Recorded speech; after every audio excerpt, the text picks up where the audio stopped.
Bonjour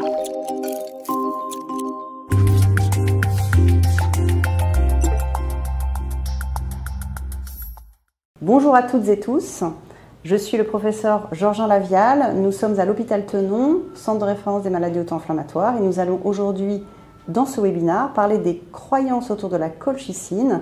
Nous sommes deux médecins, moi et le docteur Ozanne, que je laisse se présenter. Donc je suis le docteur Ozanne, je suis médecin au CHU de Rouen en médecine interne où je suis le référent des pathologies auto-inflammatoires dont la fièvre méditerranéenne familiale. Et nous avons le plaisir de partager ce webinaire avec l'Association française de la fièvre méditerranéenne familiale. Et je vais laisser les deux membres se présenter. Patrick Bellamiche, donc je suis le président de la FFMF et maladies associées. Je suis Claire, membre de l'association et je travaille en collaboration avec Patrick et d'autres membres afin de sensibiliser à la FMF et aux autres maladies auto-inflammatoires. Je voulais vous poser la question, avez-vous la fièvre méditerranéenne familiale? Oui. Oui. Donc vous serez de bons témoins de tout ce que nous allons pouvoir dire. Voilà. Alors, est-ce que la colchicine est toxique pour mon corps? Alors la colchicine, on va séparer le long terme du court terme. Au long terme, la colchicine n'est pas toxique à condition de respecter les posologies prescrites par son médecin. Donc ça, c'est vraiment l'élément important. Par contre, à court terme, effectivement, c'est un médicament qui peut avoir une toxicité, notamment en cas d'interaction médicamenteuse, notamment avec certains antibiotiques, en cas d'insuffisance rénale ou hépatique, ou en cas d'ingestion volontaire. Donc ces troubles peuvent être minimes avec des simples troubles digestifs, de la diarrhée, ce qui peut ressembler à une gastro-entérite, mais ça peut malheureusement être des tableaux beaucoup plus sévères avec des tableaux de défaillance d'organes importants pouvant conduire jusqu'au décès dans de rares cas. C'est pour ça qu'au début, les premiers jours où on va prescrire la colchicine, il peut y avoir des selles un petit peu molles. On prévient le patient. En général, au bout de 3 semaines, le microbiote du patient s'est adapté et donc le patient ne ressent plus ça. Et bien sûr, il faut mettre en garde contre l'intoxication volontaire à la colchicine qui peut conduire le patient en réanimation, voire au décès. Enfin, sur les ordonnances, nous rajoutons des contre-indications avec des antibiotiques en cas de prescription pour par exemple une pneumopathie ou une sinusite, pour bien spécifier quels sont les antibiotiques à ne pas associer avec le traitement par la colchicine. Alors, on a vu que la colchicine pouvait être toxique, mais comment faire pour ne pas l'oublier au quotidien? Est-ce que vous pourriez nous dire, Monsieur Bellamiche? Alors, chacun a sa méthode, chacun a sa façon de procéder. Personnellement, j'ai un pilulier dans lequel je mets la colchicine et ça, je peux vérifier si je l'ai prise tous les jours. Et puis après, il y a un réflexe, je dirais, de survie de prendre la colchicine. C'est-à-dire que quand on l'oublie, malheureusement, on risque d'avoir une poussée. Et à ce moment-là, on y pense plus fréquemment. Pour ma part, je n'aime pas trop le pilulier. Donc ce que je fais, je note sur la plaquette en fait L pour lundi, M pour mardi, mercredi, jeudi, vendredi. Comme ça, je sais que j'ai pris mon comprimé quand je vois que le petit opercule est déchiré. Et aussi, je me laisse un petit post-it rose circulaire sur mon miroir. Comme ça, je vois en passant le soir si j'ai bien... pour pas oublier la colchicine. Alors, il y a quelques patients qui nous ont donné 2-3 autres trucs et astuces, en plus de tout ce que vous avez proposé. Il y en a qui ont toujours une petite colchicine de sécurité dans des endroits qui sont stratégiques, par exemple dans la poche de la veste, ou bien dans le porte-monnaie, ou bien dans la boîte à gants de la voiture, ou au fond du sac à main, pour si un jour on n'en a plus, ou si on n'est pas chez soi un soir, pour ne pas être sans sa colchicine. Et il y a aussi quelques patients qui font l'utilisation du téléphone portable simplement en se mettant une alerte à répétition tous les jours à la même heure pour ne pas l'oublier, ou qui se servent d'applications dédiées aussi qui existent maintenant pour la prise des médicaments, qui servent un petit peu comme une alerte pour faire une alarme et ne pas oublier du coup de la prendre aussi. Ensuite, alors la colchicine, où est-ce qu'on doit la conserver? Donc où est-ce que vous la conservez chez vous? Dans un pilulier, dans un placard, dans la cuisine. Je la laisse constamment dans mon sac, comme ça je sais que je l'ai toujours avec moi si je ne suis pas à la maison et que pour ne pas perdre la plaquette, elle est toujours au même endroit. Mais est-ce qu'il y a des jeunes enfants dans votre domicile? Oui, pour ma part, oui, puisque j'ai des petits-enfants. Et je fais très attention, quoi. Je mets dans un endroit qui n'est pas accessible pour les enfants. Je sais qu'ils vont, comme n'importe quel médicament de toute façon. Ouais. Peut-être qu'il faudrait expliquer pourquoi c'est important de prendre régulièrement la colchicine, non ? Donc c'est très important parce qu'en fait, le corps, quand il est imprégné, surtout les globules blancs par la colchicine, ça va permettre aux globules blancs d'être en quelque sorte paralysés. Ça les empêche de se rendre sur le site de l'inflammation, donc sur les séreuses. Et c'est la prise au long cours qui est utile pour vraiment les paralyser. Si on ne le prend pas de façon régulière, ils vont pouvoir circuler librement, les globules blancs, et se rendre sur le site de l'inflammation et déclencher une crise. C'est pour ça que, d'ailleurs, quand une crise survient, le fait de prendre de la colchicine que pendant une crise ne sera pas efficace parce que les globules blancs sont déjà là, ils sont activés. Ce qu'il faut, c'est prévenir leur mouvement et prévenir leur possibilité de se déplacer. Donc c'est vraiment un traitement au long cours. Le but vraiment de la colchicine, c'est de prévenir la survenue des crises. Mais est-ce qu'en période de crise, on peut augmenter de façon transitoire la dose de colchicine ? Alors, il n'y a aucune preuve scientifique que cela marche. Aucune étude ne l'a montré et ce n'est pas recommandé dans les recommandations internationales de la FMF qui viennent d'ailleurs sont en train d'être mises à jour là, depuis quelques mois. Donc il n'est pas conseillé d'augmenter la colchicine. Certains patients doublent la dose pendant une crise. Il n'a pas été prouvé que ce soit utile. Ça peut d'ailleurs même être délétère parce que si on ne s'alimente pas pendant une crise et qu'on se déshydrate, le fait d'avoir plus de colchicine peut être toxique et peut d'ailleurs donner de la diarrhée. Donc il n'est pas conseillé d'augmenter. Par contre, il est vivement conseillé de la prendre très régulièrement à la dose prescrite. Et alors, à quel moment de la journée c'est le mieux de prendre la colchicine ? Il n'y a pas de règle. Certains patients préfèrent la prendre pendant les repas. Certains patients nous disent « moi, je préfère la prendre à un moment où je ne vais pas l'oublier ». Donc il y en a qui la prennent pendant qu'ils font leur café. À côté de la machine à café, ils mettent la colchicine là. Il y en a qui la prennent juste après s'être brossé les dents parce qu'en fait la plaquette est à côté du verre à brosse à dents. Il y en a qui la mettent dans leur table de nuit et qui la prennent en se couchant parce qu'ils savent que comme ça ils ne l'oublient pas. Donc ça c'est ce que nous ont dit les patients, c'est qu'il faut finalement trouver le moment où on est sûr de l'oublier le moins, mais il n'y a pas de preuves ou de données qui montrent que pendant un repas c'est mieux toléré.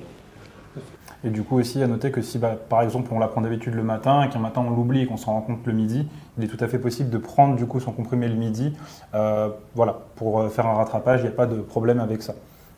On peut même la fractionner. Parfois de prendre la moitié le matin et la moitié le soir permet d'avoir un transit qui est un peu plus régulé. Donc c'est tout à fait possible. Alors à l'association, on a souvent des retours comme ça dans les réunions de patients de personnes qui sont atteintes de la FMF et qui nous disent « moi j'ai pas de crise donc j'ai arrêté mon traitement ». Qu'est-ce que vous en pensez ? En effet, on a des patients qui nous rapportent ça. Ce qui est très important, c'est de la prendre sur le long cours pour éviter d'une part les crises mais aussi les complications de l'inflammation chronique, notamment l'amylose. Donc quelqu'un qui ne ressent plus du tout de crise, on peut se dire que ça ne va pas servir à prévenir les crises, mais par contre, il faut l'inciter à faire une prise de sang 1 à 2 fois par an pour vérifier s'il n'a pas d'inflammation, qu'il ne ressentirait pas. Donc c'est ce qu'on dose avec la C-réactive protéine dans le sang. Si la C-réactive protéine est élevée, ça veut dire que la maladie reste active même s'il ne ressent pas de crise. Et donc, il va falloir l'inciter à prendre sa colchicine. Et votre question est très juste, mais c'est surtout à lui expliquer à quoi ça sert de la prendre. Parce que si lui ne ressent pas de bénéfice tout de suite immédiat, il faut lui expliquer que c'est plus pour prévenir les complications au long terme. Et on commence à les voir, puisqu'il peut y avoir de l'inflammation qui va se déposer et donner des plaques d'amylose dans les reins. Il peut y avoir de l'inflammation qui va se déposer dans le foie et pouvant aller jusqu'à la cirrhose du foie. Il peut y avoir une atteinte de certaines articulations comme l'articulation coxo-fémorale qui va donner lieu à des prothèses de hanches. Et il peut y avoir également de la fatigue. Voilà. Et des atteintes aussi du tube digestif qui peuvent être très invalidantes avec un ralentissement important du transit, des problèmes de cet ordre-là. Mais évidemment, c'est surtout le problème de l'insuffisance rénale qui peut arriver, qui peut conduire jusqu'à la dialyse et à la greffe, donc quelque chose d'assez important. Et donc effectivement, le principal problème, c'est que certains patients ne le ressentent pas du tout. Et en fait, on peut faire un peu un parallèle avec les patients qui ont de l'hypertension et qui ne le sentent pas. Et en fait, au long cours, l'hypertension non traitée va entraîner des tas de complications. Et bien, ça va faire exactement la même chose avec un syndrome inflammatoire chronique non corrigé. Il va y avoir des complications. Donc c'est pour ça que c'est important de bien prendre sa colchicine, même si on se sent bien, pour prévenir cette inflammation chronique.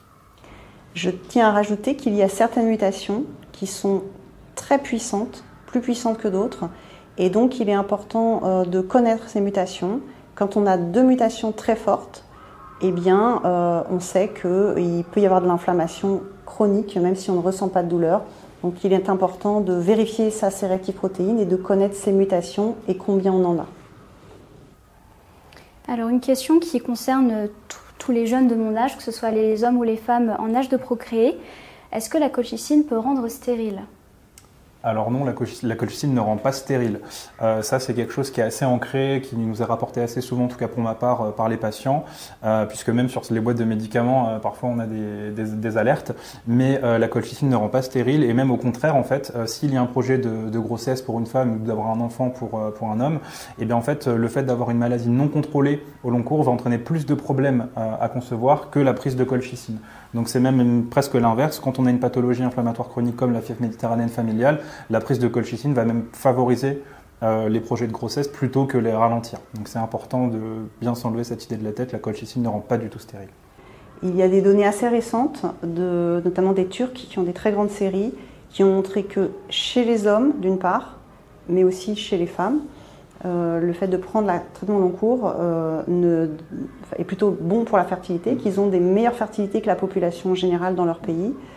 De plus, quelque chose de tout simple à expliquer, notamment pour les jeunes hommes, les testicules sont en dehors du corps pour être un peu au frais. Donc si on a de la fièvre récurrente ou de l'inflammation, il va y avoir trop de température dans le corps et donc dans les testicules, et ça ne va pas être propice à développer des bons spermatozoïdes vigoureux. Donc c'est une question qui nous est souvent posée par les jeunes hommes et qui parfois l'arrêtent avant de vouloir avoir des enfants. Donc que ce soit chez les hommes mais aussi chez les femmes, il faut justement la prendre et ça permet d'améliorer la fertilité. Chez les femmes, quand il y a trop de crises, ça va donner parfois des anomalies au niveau des trompes, des adhérences.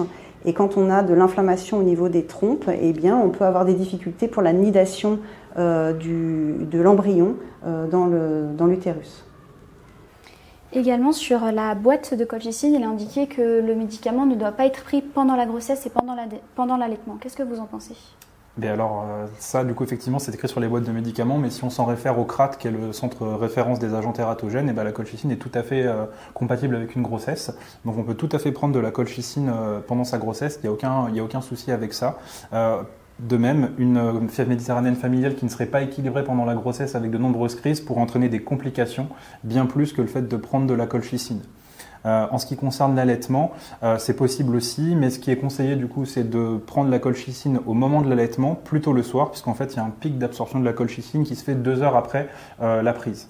Et vu que les tétés sont un peu plus espacés la nuit, comme ça limite le risque de passage de la colchicine dans le lait maternel qui se fait quand même à minima, mais en respectant ces petites consignes, c'est possible, il n'y a pas de souci. La seule chose à dire quand même, c'est que le Colchimax, par contre, lui, n'est pas autorisé à cause des autres molécules présentes dans le Colchimax, qui, elles, sont contre-indiquées pour l'allaitement. Et du coup, nous pouvons faire des certificats pour les femmes, juste avant qu'elles accouchent. On fait un certificat qui explique qu'elles peuvent prendre la colchicine, comme l'a expliqué le docteur Ozanne. On leur remet, et c'est souvent bien accueilli par les sages-femmes ou par le gynéco-obstétricien. Donc ça, c'est quelque chose qu'on peut faire. Nous, on a des certificats types. Ils figurent d'ailleurs dans le protocole national de diagnostic et de soins, et vous pouvez sinon nous les demander. Et on peut aller jusqu'à 2,5 mg par jour pendant la grossesse. Une autre question qui se pose, c'est que la FMF est une maladie qui, le plus souvent, se déclare très tôt, au niveau de l'enfance. Est-ce que les enfants peuvent prendre de la colchicine ? Tout à fait. Les enfants peuvent en prendre. Claire pourra nous dire à quel âge elle a commencé la colchicine. Très tôt, je devais avoir 2 ou 3 ans. Donc, et depuis, en fait, j'ai jamais arrêté. Donc on peut commencer, par contre, on commence au tout départ, les pédiatres commencent à 0,5 mg par jour. Et après l'âge de 5 ans, on peut passer à 1 mg par jour et adapter en fonction, bien sûr, des poussées et de la séréactive protéine. Ensuite, donc, comme j'avais parlé du Colchimax, donc pour vous, le Colchimax, quelle est la différence avec la colchicine ? Est-ce que c'est plus fort ou pas pour vous ? Quelle est la différence ? Au niveau de la colchicine, c'est pareil. Enfin, dire la dose de colchicine est la même dans le colchimax et que dans la colchicine. Bon, il y a d'autres molécules, comme vous disiez tout à l'heure. Et peut-être que vous pouvez nous dire un peu ces molécules. Oui, donc ce sont des molécules en fait qui sont là pour limiter les effets secondaires digestifs. Donc il y a un petit peu de poudre d'opium et une autre molécule qui sont là pour limiter les effets secondaires digestifs, notamment donc les diarrhées. Et donc c'est un traitement qui est utilisé dans le cadre de mauvaise tolérance de colchicine. Et donc avec le colchimax, parfois on arrive à récupérer des patients sur cela. À savoir que par contre, effectivement, vu que ça masque les symptômes digestifs, le colchimax peut aussi cacher d'éventuels surdosages. Donc c'est une chose à laquelle il faut être attentif parce qu'on n'aura pas les premiers signes de surdosage qui sont la diarrhée, vu qu'il y a des médicaments exprès à l'intérieur pour éviter la diarrhée. Dans certains pays, il n'y a pas de colchimax. En tout cas, en France, on a les deux, la colchicine et le colchimax. Pour information aussi, certains patients prennent un comprimé de colchicine et un comprimé de colchimax par jour parce qu'ils se sont rendus compte que l'association des deux faisait que leur transit était tout à fait régulé. Donc on peut aussi associer les deux. Mais est-ce que prendre de la colchimax sur le long terme, ça peut avoir un impact plus néfaste que prendre de la colchicine toute simple? Ça n'a jamais été prouvé. D'ailleurs, quand on réfléchit, à peu près seulement 10% de nos patients prennent la colchimax. La plus grande majorité prennent la colchicine. Mais il n'y a pas de lien, il n'y a pas de notion que ce soit plus néfaste que la colchicine. Alors, donc une autre question aussi, c'est que quand on voyage, quelquefois, on se trouve en manque de colchicine si on n'en a pas pris suffisamment pour partir en voyage. Est-ce que la colchicine est la même dans tous les pays? C'est une excellente question. Et donc la colchicine, oui, alors en fait elle est la même dans tous les pays, c'est la même molécule. La chose à laquelle il faut prêter attention, c'est le dosage, parce que par contre le dosage n'est pas le même dans tous les pays. Par exemple, on a vu des patients arriver avec de la colchicine turque, et du coup il y a un dosage qui existe par exemple là-bas à 0,6 mg. Donc du coup il faut juste faire attention au dosage. La molécule reste la même, donc on peut tout à fait la prendre, mais voilà, bien être prudent sur le dosage du médicament pour ne pas se surdoser ou au contraire se sous-doser. Et du coup, parfois, vous pouvez discuter avec votre médecin et lui dire « oui, je prends ma colchicine, mon comprimé tous les jours », mais peut-être qu'il faut bien lui préciser si c'est un comprimé que vous avez acheté dans un pays où ils sont dosés à 0,6 ou à 1, parce que si le médecin croit que vous prenez 1, mais qu'en fait vous prenez 0,6, c'est pas la même chose, surtout si vous êtes un adulte. Et on a déjà eu des situations comme ça. Donc bien vérifier la posologie sur les boîtes. Et plutôt parler en milligrammes qu'en comprimés. Également, moi qui prends la colchicine depuis toute petite, ça va faire plus de 18 ans, est-ce que mon corps peut y devenir dépendant?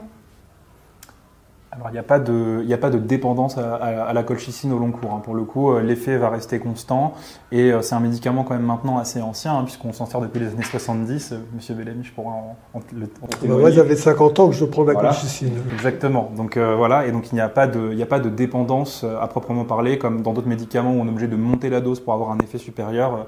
C'est pas du tout le cas pour la colchicine. Vous voulez rebondir là-dessus, Monsieur Bellamy? La durée, c'est quand même important de continuer le traitement quoi qu'il arrive, quoi. C'est surtout ça. C'est surtout ça parce qu'en fait, les patients le voient s'ils font une tentative d'arrêt, surtout s'ils ont deux mutations fortes. Oui.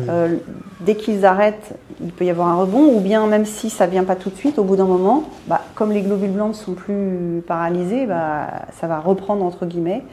Donc c'est important de savoir que ce n'est pas une dépendance, c'est plus que ça veut dire que ça marche en fait. Si les crises reviennent, ça veut dire que ça fonctionne.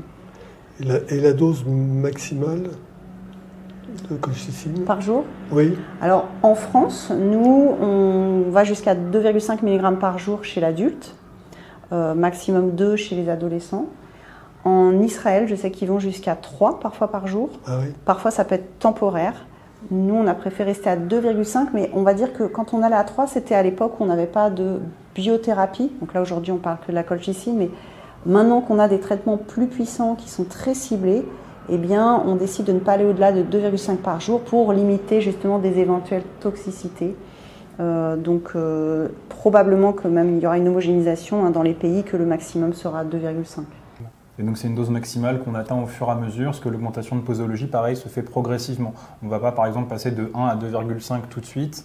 Il y a une augmentation progressive de la dose de 0,5 mg en général tous les 3 mois pour laisser le temps du coup à la colchicine d'agir et trouver la dose idéale. Donc ça aussi c'est un élément important, ne pas vouloir monter trop vite en tout cas. En tout cas, pas trop vite d'un coup. On ne passe pas de 1 à 2,5. Voilà. Des petits paliers. Alors, une autre question, peut-être la dernière. Est-ce qu'on peut imaginer, à plus ou moins long terme, remplacer la colchicine par un autre médicament? Alors, c'est une excellente question. Je pense qu'il faut l'imaginer. Nous, les médecins spécialistes qui sont vraiment dédiés à cette maladie, nous imaginons ça. Donc, c'est quelque chose sur lequel plusieurs équipes de recherche travaillent au plan international, en Europe et pas qu'en Europe.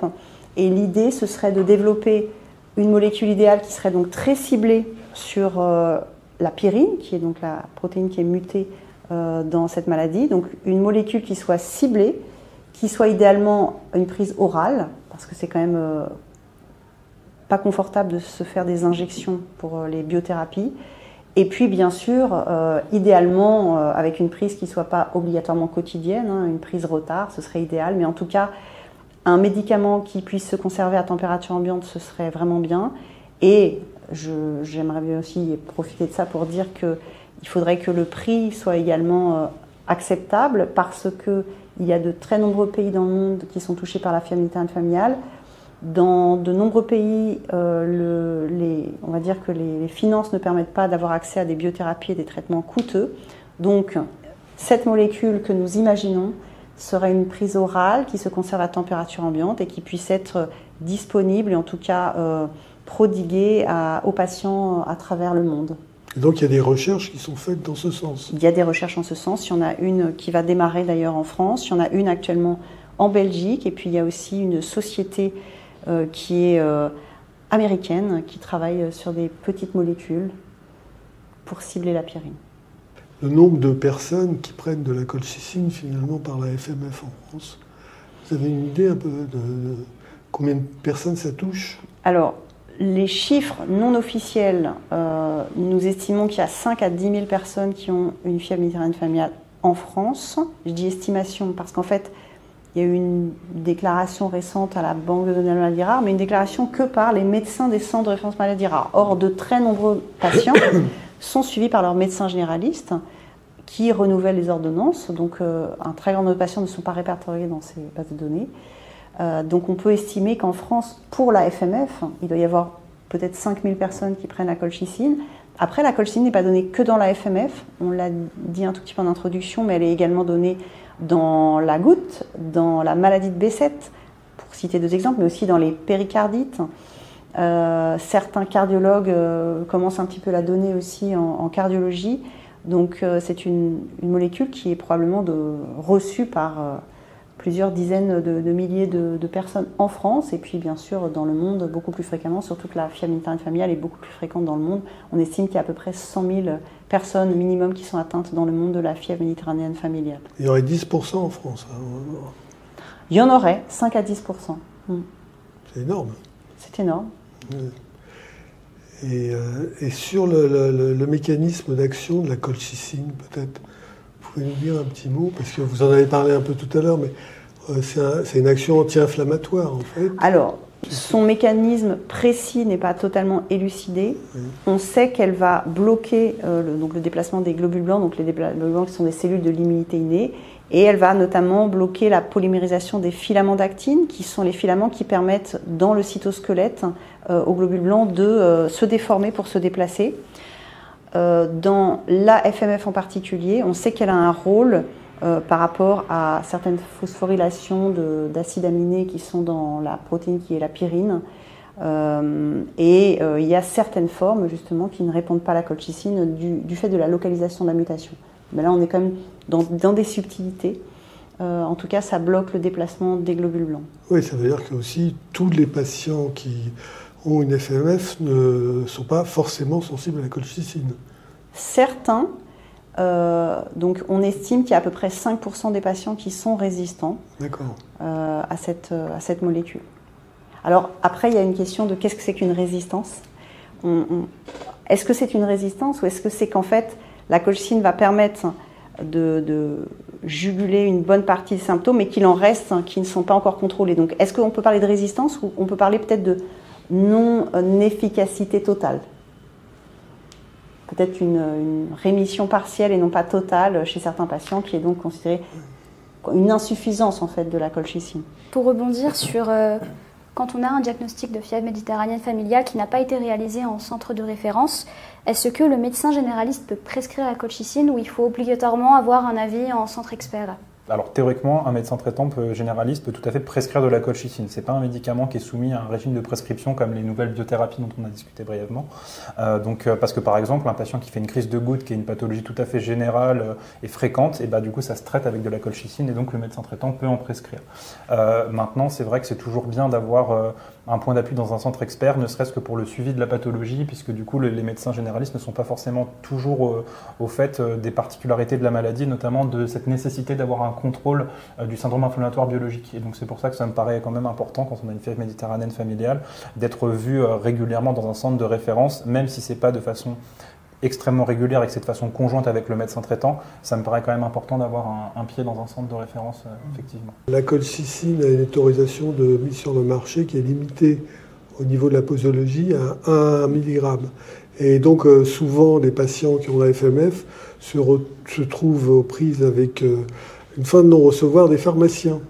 Et donc, alors je ne sais pas au niveau des instances médicales comment ça se passe, au niveau de l'HAS, s'il y a des recommandations particulières et comment sensibiliser les pharmaciens à ces questions.